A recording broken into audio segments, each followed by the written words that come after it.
Well, welcome to lesson number 2. And we're going to actually now take what we learned about the Old Testament and we're going to bring it into the New Testament. And let's look up a verse there. So I'm going to share my screen again, take you into where the magic happens.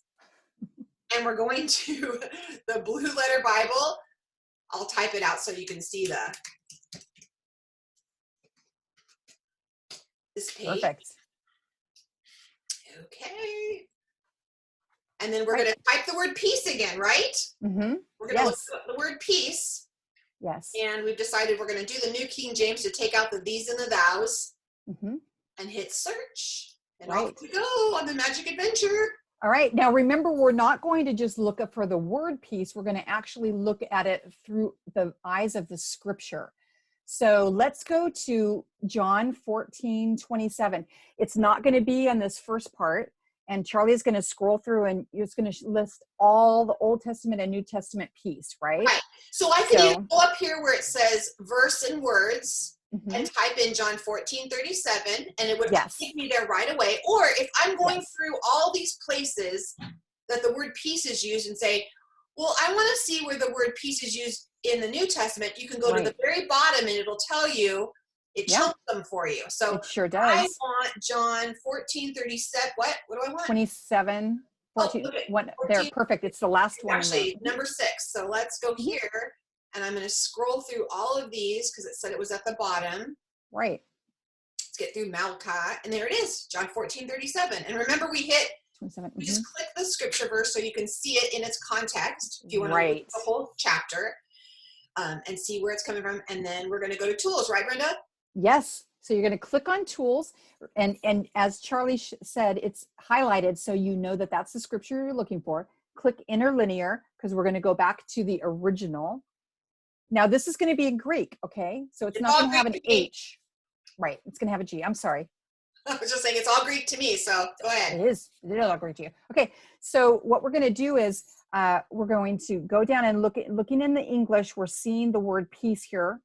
And the next to it is G1515, which is the lexicon for the Greek. Okay. And so you're going to click on that. It's going to bring up just like what we did with the Hebrew.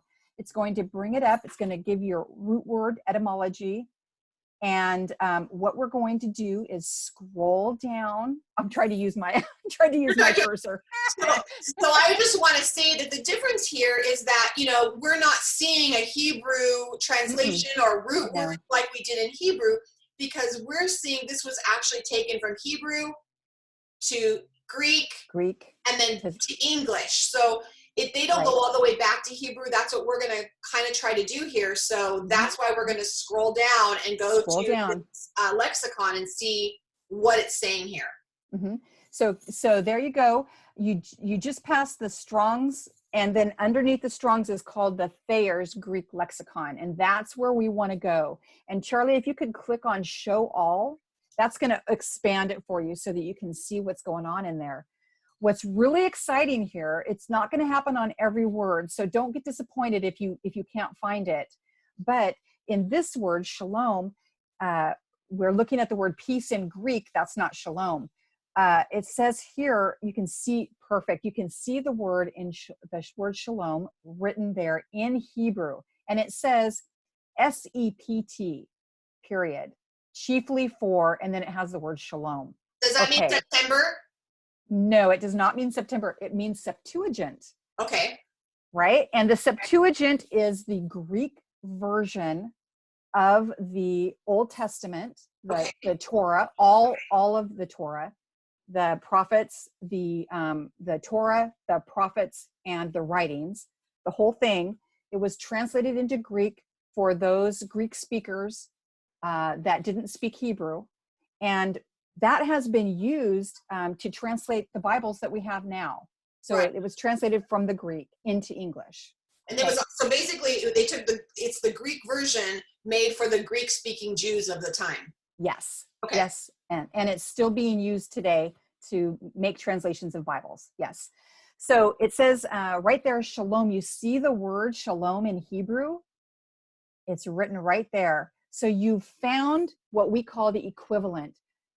In English and in Greek, the word is there, and now you have the equivalent in Hebrew. And that's where we want to study, because Jesus was a Hebrew speaking, Hebrew minded rabbi, and he was speaking from the Hebraic heart of God. And so that's how we want to study the words. So it's very, very interesting that we're able to see the word in Hebrew right there. Yes. And now we know that the word in this scripture, my peace I leave with you. So this is what it all boils down to. When Yeshua said the word, my peace I leave with you, he was saying the word shalom. And that's what this is telling us. This is the actual word that was being used, shalom. Okay? That's beautiful. So now you get the picture, because we've done this in lesson 1 in the Old Testament. We saw that it was a place of feeling secure, about being safe, about not being fractured. You're seeing this movie about this word now. I mean, even if you go down here, you can see it says after the Hebrew shalom, and it gives a little more about security and safety, and prosperity and felicity, because, and you get a better idea now of, wow, this is a bigger picture than just a lack of conflict.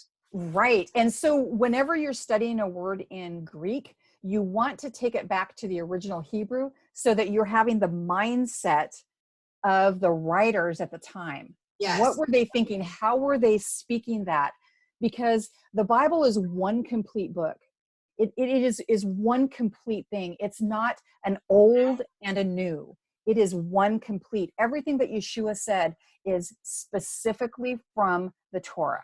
Everything that he spoke, everything that he taught was specifically from the Torah, the prophets, the writings, all of that. He quoted Isaiah, he quoted Moses, he quoted all of that. That's where he was coming from. And that's where we want to study from. So it's really great here that this is showing you, yes, the word peace that you're looking for, even though it has 47 or 57 different English words it could be used for, this particular scripture is actually talking about shalom. So when Jesus said, my shalom I'm giving to you. So he's saying, I'm giving you wholeness, completeness, wellness. I am giving you my security from the heavens. I'm giving you my wholeness and taking the fragments and putting them back together so that you have a completeness. That's what he's saying in this scripture. And that's really what we're after, is what is the word that's being used there? Not just the English word, but what is Yeshua saying to us?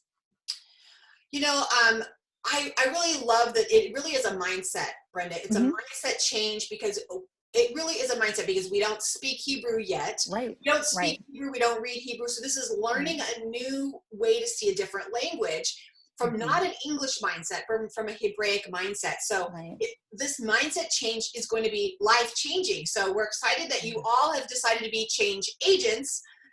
and agents of change. And agents of change, and come along the change journey with us. But we are excited that as you now can go in, rewatch this a few times, and pick your favorite verses in the Old Testament and the New Testament, and try this new way of studying using the Blue Letter Bible. If you haven't done it before, pick your favorite ones, and you're going to find new things. I encourage you to find words like, do you in Isaiah, they that wait upon the Lord shall renew their strength. Look up Kavah, the word Kavah. Look what that word means and check that out. That's a fun one. Go to some of your go-tos. Look those words up, because they're going to mean so much more to you. It's going to take it to a whole nother level. Then you're going to have words like nostril you may find in a verse. And Brenda, what does that look like? Oh, that's great.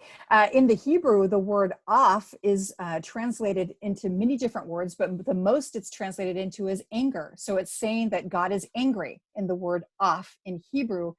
The English word is saying that God is angry. But in Hebrew, it's actually, the word means nostrils, and it's talking about a bull blowing hot air out of his nostrils to warn you that whatever you're doing needs to be reconsidered. Yes. Because if you've gotten into a bullpen, you need to reconsider the fact that it's not really where you should be. Yeah. So it's a blowing, a huffing of hot air as a warning. It does not mean devastating, killing, destroying. Those are the words that are used in English to describe it. But in Hebrew, it's saying, warning, rethink this. Right, because we have to remember that King James was a very dictator king, and he wanted to people need to obey. People need to, Right. they need to submit. So Right. he's very specific on verbiage that's used in there. It's not going to come across as what he thought would make God look weak. So as No. things were translated, they had to come from Yeah. that perspective. So get Right. in there, use Get in these there. tools. Please go in the comments and tell us some of your favorites on what you found out in the comments so that we can hear what's going on. We want to see some of your favorite verses, what you found Yes. out, your new discoveries. And thanks for joining this journey with us. Thank you.